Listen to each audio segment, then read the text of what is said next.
Please दोस्तों, ये कहानी को पूरा देखना। पिता और बेटे की कहानी है। बूढ़े पिता ने अपने काबिल बेटे के कंधे पर हाथ रखकर पूछा, दुनिया का सबसे शक्तिशाली इंसान कौन है? बेटे का जवाब सुनकर पिता की आंखें छलछला आई, क्योंकि पिता की किसी और जवाब की उम्मीद थी। इसके बाद क्या हुआ? 4 वर्ष पहले। Religion desk. एक पिता ने अपने बेटे की बहुत अच्छी तरह से परवरिश की। उसे अच्छी तरह से पढ़ाया, लिखाया और एक सफल इंसान बनाया। इसी के बल पर बेटा एक कंपनी में बड़ा अधिकारी बन गया। हजारों लोग उसके अधीन काम करने लगे। एक दिन पिता ने सोचा, क्यों न बेटे के ऑफिस में जाकर उससे मिला जाए।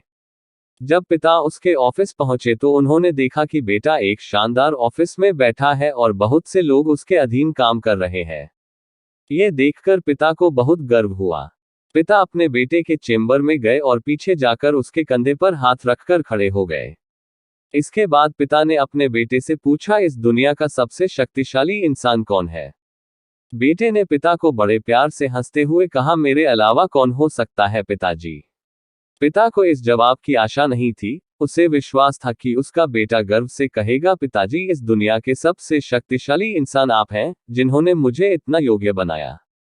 बेटे का जवाब सुनकर पिता की आंखें भर आईं। वो चेंबर के गेट को खोलकर बाहर निकलने लगे। उन्होंने एक बार पीछे मुड़कर पुनः बेटे से पूछा, एक बार फिर बताओ, इस दुनिया का सबसे शक्तिशाली इंसान कौन है?